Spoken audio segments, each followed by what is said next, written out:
Welcome to study 24 Udaipur.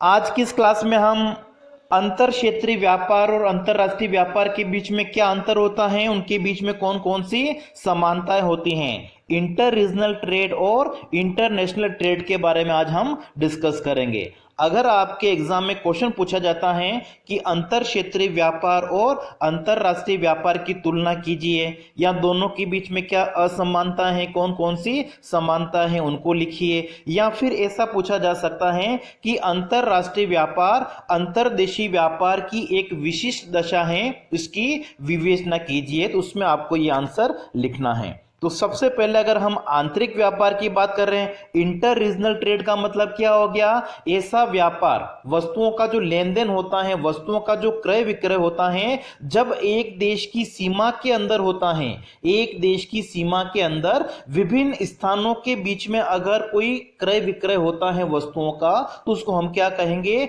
आंतरिक व्यापार कहेंगे। जैसे अगर हम बात करें कि राजस्थान की कोई एक फर्म है या राजस्थान का कोई व्यापारी है, अपने माल को, जो भी वो वस्तुएं बनाता है, उसे वो कहां पे बेचता है? गुजरात में। दूसरे राज्य में अगर बेचता है तो इस प्रकार का जो व्यापार होगा उसको हम क्या कहेंगे? आंतरिक व्यापार कहेंगे, या इसको हम अंतर क्षेत्रीय व्यापार कह सकते हैं, इंटर रीजनल। ठीक है, इंटर रीजनल का मतलब क्या हो गया? एक देश के अंदर विभिन्न स्थानों के बीच में, एक राज्य से दूसरे राज्य में हो सकता है, एक जिले से दूसरे जिले में हो सकता है, एक स्थान से दूसरे स्थान पर अगर वस्तुओं का क्रय विक्रय होता है तो उसको हम क्या कहते हैं? आंतरिक व्यापार कहते हैं, इंटर रीजनल ट्रेड कहेंगे, या इसको हम अंतर क्षेत्रीय व्यापार या घरेलू व्यापार भी कह सकते हैं। तो घरेलू व्यापार का मतलब क्या हो गया? एक देश की सीमा के अंदर अगर वस्तुओं का क्रय विक्रय होता है अलग अलग स्थानों पे, तो इस प्रकार के व्यापार को क्या कहा जाता है? आंतरिक व्यापार कहा जाता है। ठीक है, यहां पे हमने उदाहरण लिखा है कि मध्य प्रदेश का व्यापारी अगर छत्तीसगढ़ के व्यापारी को कोई माल अगर बेचता है, या राजस्थान का व्यापारी अगर उत्तर प्रदेश के व्यापारी को अगर माल बेचता है, तो उसको हम क्या कहेंगे? आंतरिक व्यापार की श्रेणी में शामिल करेंगे। आंतरिक व्यापार या अंतर क्षेत्रीय व्यापार दोनों एक ही होता है। दूसरा, अगर हम अंतरराष्ट्रीय व्यापार की बात करें तो अंतरराष्ट्रीय व्यापार एक देश या एक देश द्वारा अगर दूसरे देश को वस्तुओं को भेजा जाता है, दूसरे देश के साथ वस्तुओं का अगर क्रय विक्रय किया जाता है, दो या दो से अधिक देशों के बीच में अगर वस्तुओं और सेवाओं का क्रय विक्रय होता है, तो उसको हम क्या कहेंगे? अंतरराष्ट्रीय व्यापार। ठीक है, देश की सीमा के भीतर अगर क्रय विक्रय हो रहा है वो आंतरिक व्यापार है, लेकिन दो देशों के बीच में अगर वस्तुओं का क्रय विक्रय होता है या दो से ज्यादा देशों के बीच में अगर वस्तुओं का क्रय विक्रय होता है, तो इस प्रकार के व्यापार को हम क्या कहेंगे? अंतरराष्ट्रीय व्यापार कहेंगे। जैसे उदाहरण के लिए कि भारत अगर क्या करता है, चाय जो है वो अमेरिका को अगर भेजता है, तो अमेरिका और भारत के बीच में वस्तुओं का जो क्रय विक्रय होता है, अमेरिका द्वारा भारत को वस्तुओं को भेजी जाती हैं, भारत द्वारा अमेरिका को वस्तुएं बेची जाती हैं। तो इस प्रकार दो देशों के बीच में अगर किसी प्रकार का व्यापार होगा तो उसको हम क्या कहते हैं? अंतरराष्ट्रीय व्यापार कहेंगे। ठीक है, तो अंतरराष्ट्रीय व्यापार में क्या होता है? जो वस्तुओं का क्रय विक्रय होता है वो दो या दो से अधिक देशों के बीच में होता है। अब देखिए, जो आंतरिक व्यापार है और अंतरराष्ट्रीय व्यापार हैं, उनके बीच में कुछ समानता देखने को मिलती है। ठीक है, जो प्राचीन अर्थशास्त्री थे, क्लासिकल इकोनॉमिक्स, प्रतिष्ठित अर्थशास्त्री जैसे कि एडम स्मिथ हैं, रिकार्डो हैं, जे.एस. मिल हैं, इन्होंने अंतरराष्ट्रीय व्यापार और आंतरिक व्यापार को अलग अलग माना था। ठीक है, लेकिन इन व्यापार में कुछ समानता देखने को मिलती है। ठीक है, जो समानता क्या होती है वो हम सबसे पहले डिस्कस करते हैं। तो आंतरिक व्यापार और अंतरराष्ट्रीय व्यापार में अगर हम समानता की बात करें तो सबसे पहले दोनों प्रकार के व्यापार में अगर हम देखें तो दो पक्षों का होना अनिवार्य है। ठीक है, दो पक्ष का मतलब एक क्रेता होगा जो वस्तुओं को खरीदने वाला है, और दूसरा होता है वस्तु को बेचने वाला विक्रेता। तो आंतरिक व्यापार हो चाहे अंतरराष्ट्रीय व्यापार हो, दोनों में क्या होंगे? दो पक्ष होंगे।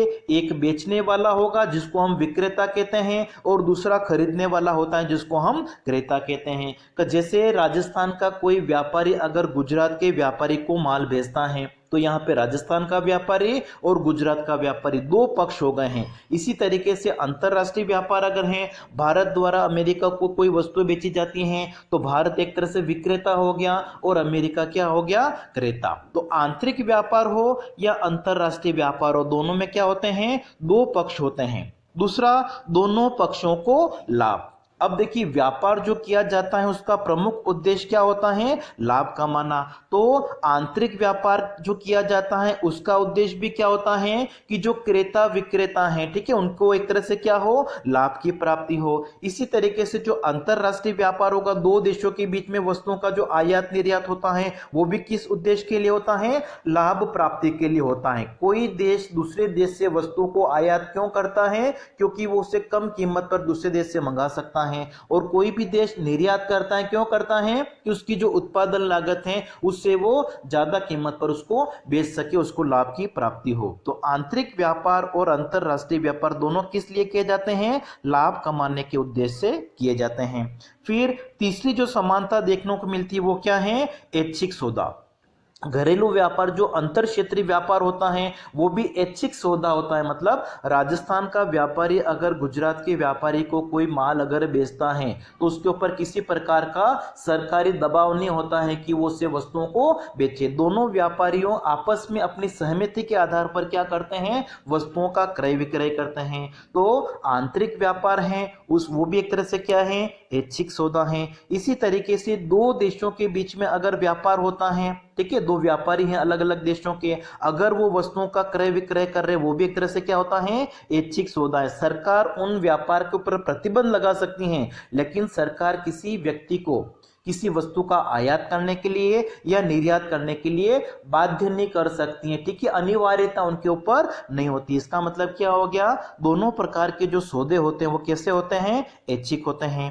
इसी तरीके से दोनों व्यापार में अगर हम देखें क्या पाया जाता है, विशिष्टीकरण एवं श्रम विभाजन, ठीक है। विशिष्टीकरण का मतलब क्या हो गया, किसी वस्तु विशेष का उत्पादन करना। तो आंतरिक व्यापार में अगर हम देखें, कोई भी क्षेत्र जो है किस वस्तु का उत्पादन करेगा, जिस वस्तु का उत्पादन करने के लिए उसके पास में पर्याप्त संसाधन है, अनुकूल जलवायु है, पर्याप्त मात्रा में साधन पाए जाने से क्या होगा, साधन अगर आसानी से उपलब्ध हो जाएंगे तो उस वस्तु को वो क्या कर सकता है, कम कीमत पर उत्पादित कर सकता है और दूसरों को वो बेच सकता है। इसका मतलब विशिष्टीकरण और श्रम विभाजन जो होता है वो आंतरिक व्यापार में भी देखने को मिलता है। इसी तरीके से अगर हम अंतरराष्ट्रीय व्यापार देखें तो कोई भी देश किस वस्तु का उत्पादन करेगा, जिस देश में किसी वस्तु का उत्पादन करने के लिए जो भी संसाधनों की आवश्यकता होती है वो आसानी से उपलब्ध हो जाए, मतलब सस्ते संसाधन उपलब्ध हो जाएंगे, उन वस्तुओं को कम लागत पे उत्पादित करके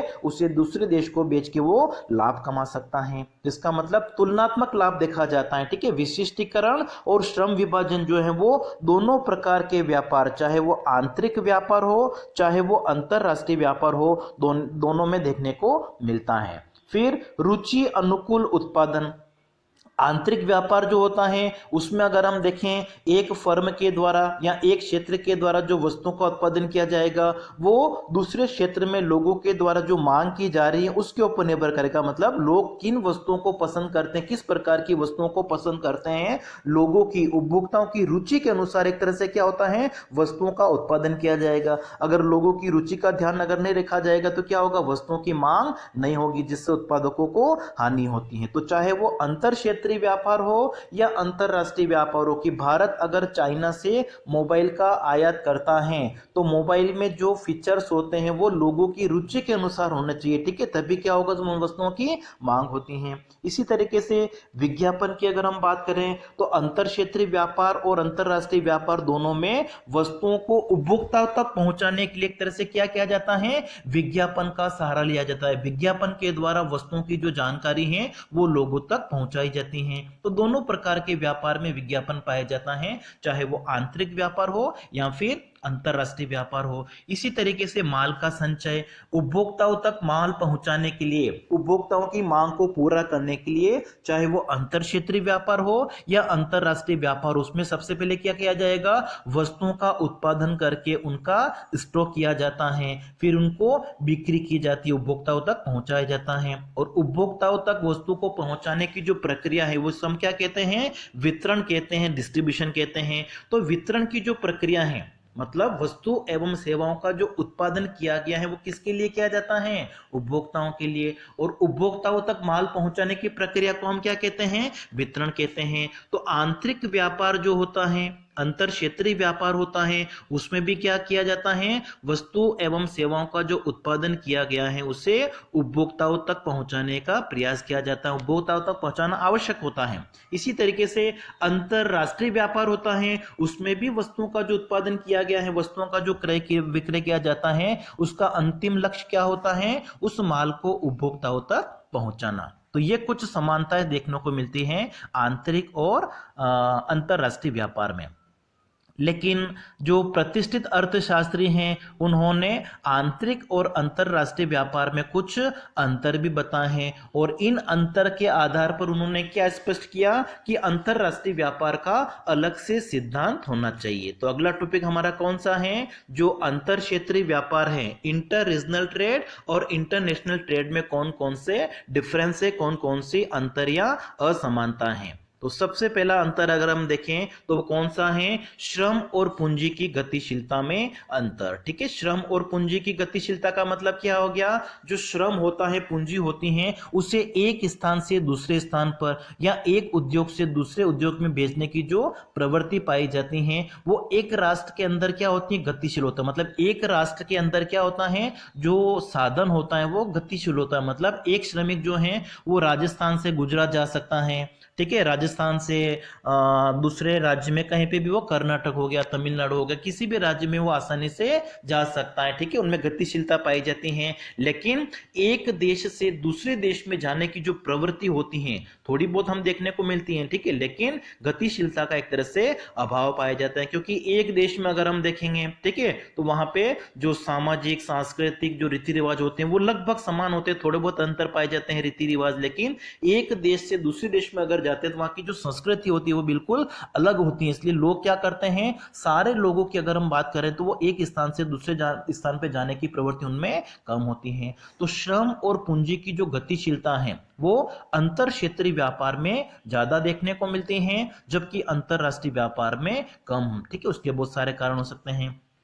इसी तरीके से दूसरा अगर हम अंतर देखें वो क्या है, प्राकृतिक साधन और भौगोलिक स्थिति में अंतर। किसी एक देश की अगर हम बात करें तो एक देश के विभिन्न स्थानों की जो जलवायु है, वहाँ की जो भूमि है, ठीक है, उसका जो उपजाऊपन है वो लगभग एक तरह से क्या होती हैं, एक देश के अंदर क्या होती हैं, लगभग समान होती हैं। ठीक है, लेकिन अगर हम दूसरे देश से उसकी तुलना कर लें तो ये जो प्राकृतिक संसाधनों की उपलब्धता होती हैं, भौगोलिक स्थिति होती हैं, वो एक तरह से क्या होती हैं, अलग अलग पाई जाती हैं। ठीक है, और एक स्थान से दूसरे स्थान पर अगर साधनों को हम भेजते भी हैं, ठीक है, तो हस्तांतरण की समस्या अंतर क्षेत्रीय व्यापार में ज्यादा नहीं आती, लेकिन अंतरराष्ट्रीय स्तर पर एक तरह से वो क्या आती हैं, ज्यादा आती हैं। जैसे हम भारत और अमेरिका की तुलना करें तो भारत की जो भौगोलिक स्थिति वो अलग है, यहाँ के जो प्राकृतिक संसाधन वो अलग पाए जाते हैं। अमेरिका में प्राकृतिक संसाधन, भौगोलिक स्थिति वहाँ की क्या है, अलग अलग है। तो अलग अलग राष्ट्रों की जो भौगोलिक स्थिति है, वहां पे जो प्राकृतिक संसाधन पाए जाते हैं उनमें अंतर पाया जाता है, जबकि अंतर क्षेत्रीय व्यापार में ये विषमता कम देखने को मिलती है। फिर हमारा है उत्पादन की दशाओं में भिन्नता। एक देश की अगर हम बात करें तो एक देश में वहाँ की जो औद्योगिक प्रणाली होती हैं, शिक्षा की सुविधाएं होती हैं, श्रमिक संगठन होते हैं, वो लगभग क्या होते हैं, एक समान होते हैं। इसलिए अंतर क्षेत्रीय व्यापार में उत्पादन की दशाएं अलग होती हैं। लेकिन जब हम दूसरे देश की बात करें तो दूसरे देश की जो नीतियां होती हैं वो एक तरह से क्या होगी, अलग होगी। जैसे भारत की औद्योगिक व्यवस्था जो है, अमेरिका की औद्योगिक व्यवस्था, उनमें एक तरह से क्या होगा, अंतर होगा। अमेरिका की जो शिक्षा प्रणाली है वो अलग है, भारत की शिक्षा प्रणाली अलग है। सामाजिक सुरक्षा का प्रबंधन जो है वो अमेरिका और भारत दोनों में एक तरह से क्या है, अलग अलग है। तो अंतरराष्ट्रीय स्तर पर अगर हम देखें तो ये जो उत्पादन की दशाएं होती है वो क्या होती हैं, भिन्न भिन्न होती हैं। फिर राष्ट्रीय नीतियों में भी भिन्नता पाई जाती हैं।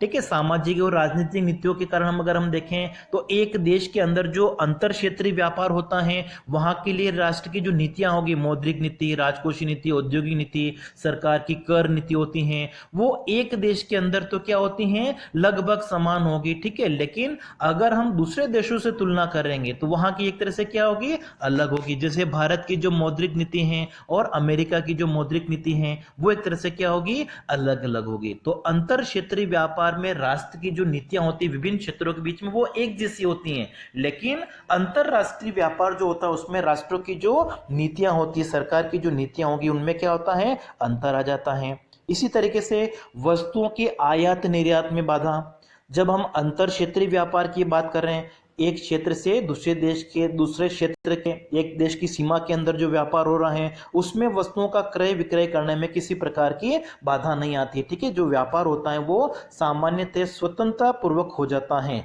लेकिन एक देश का दूसरे देश के साथ में जो व्यापार होता है, जो हम अंतरराष्ट्रीय व्यापार कहते हैं, तो उसमें विभिन्न प्रकार के प्रतिबंध हो सकते हैं। सरकार क्या करती है, एक देश से दूसरे देश पे जो आयात होता है, निर्यात होता है, ठीक है, उनके ऊपर वो टैक्स लगा देती है जैसे। ठीक है। तो जो विदेशी व्यापार की जो स्वतंत्रता है वो समाप्त हो जाती है। तो अंतर क्षेत्रीय व्यापार में व्यापार क्या होता है, स्वतंत्रता पूर्वक होता है, लेकिन अंतरराष्ट्रीय स्तर पर उनमें क्या होती है, बाधा होती है, उनके ऊपर प्रतिबंध लगाए जाते हैं। इसी तरीके से मौद्रिक प्रणाली में भिन्नता, जो आंतरिक व्यापार होता है वो एक देश की सीमाओं के अंदर होता है, इसलिए मौद्रिक प्रणाली पूरे देश में क्या होती है, एक जैसी होती है। लेकिन अंतरराष्ट्रीय व्यापार में जो व्यापार है, आयात निर्यात है, वस्तुओं का जो क्रय विक्रय है वो दो या दो से अधिक देशों के बीच में होता है, और दो या दो से अधिक देशों के बीच में जो मौद्रिक प्रणाली होती है वो एक तरह से क्या होती है, अलग अलग होती हैं। जैसे भारत में अगर हम देखें तो पूरे भारत में जैसे रुपया चलता है, लेकिन अगर हम अमेरिका की बात कर लें तो अमेरिका में जैसे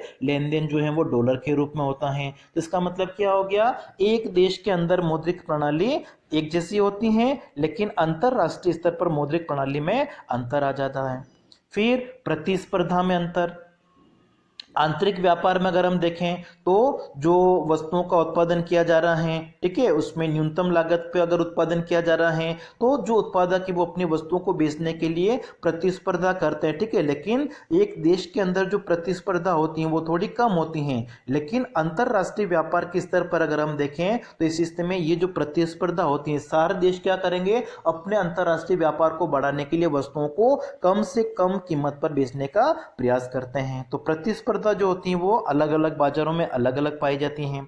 फिर परिवहन व्यय जो होता है वो अलग अलग होता है। एक देश के अंदर जो आंतरिक व्यापार होता है उसमें परिवहन के जो साधन होते हैं वो आसानी से मिल जाते हैं। ठीक है। कि भारत को में जैसे राजस्थान से अपने को माल भेजना है, छत्तीसगढ़ भेजना है, उत्तर प्रदेश भेजना है, मध्य प्रदेश भेजना है, पंजाब भेजना है, तो दूसरे राज्यों में अगर हमको माल भेजना है तो भी परिवहन के साधन क्या होते हैं, आसानी से उपलब्ध हो जाएंगे, और खर्चा भी एक तरह से क्या आता है, कम आता है। लेकिन अंतरराष्ट्रीय स्तर पर अगर माल एक देश से दूसरे देश में भेजा जाता है तो जो परिवहन के साधन है वो आसानी से उपलब्ध नहीं होंगे, या अगर उपलब्ध हो जाएंगे तो उनमें खर्चा क्या आता है, बहुत अधिक आता है। फिर नेक्स्ट जो अंतर देखने को मिलता है वो है राष्ट्रीय मौद्रिक सहयोग की समस्या। ठीक है। आंतरिक व्यापार में अगर हम देखें तो पूरे देश में एक जैसी मुद्रा प्रणाली होती है, इसलिए उसमें किसी प्रकार के सहयोग की आवश्यकता नहीं होती, मौद्रिक समस्या उत्पन्न नहीं होती है। लेकिन अंतरराष्ट्रीय स्तर पर अगर हम देखें तो अलग अलग देशों में अलग अलग मौद्रिक प्रणाली होने से उनमें आपसी सहयोग की आवश्यकता होती है। कि भारत में रुपया है, अमेरिका में डॉलर है, तो अगर अमेरिका वाले डॉलर को रुपये को स्वीकार करते हैं तो स्वीकार करने के लिए उनमें सहयोग की भावना एक तरह से होनी चाहिए। और फिर अंतिम जो हमारी असमानता वो है अंतरराष्ट्रीय व्यापार की कुछ विशिष्ट समस्याएं हो सकती हैं जो आंतरिक व्यापार में देखने को नहीं मिलती हैं। जैसे दो या दो से अधिक देशों के बीच में अंतरराष्ट्रीय व्यापार होता है तो जो लेन देन करने के लिए मुद्रा प्रयोग की जा रही है, अंतरराष्ट्रीय तरलता की समस्या हो सकती है कि भुगतान किस मुद्रा के रूप में किया जाए। फिर एक देश के अगर आयात ज्यादा है या निर्यात ज्यादा है तो उससे भुगतान संतुलन में असंतुलन की समस्या उत्पन्न हो सकती है। या एक जगह से दूसरे जगह पे, एक देश से दूसरे देश पर अगर माल पहुंचाना है तो परिवहन की समस्या। मतलब अंतरराष्ट्रीय व्यापार में बहुत सारी समस्याएं देखने को मिलती हैं जो आंतरिक व्यापार में सामान्यतः देखने को नहीं मिलती हैं। तो आज की क्लास में इतना ही।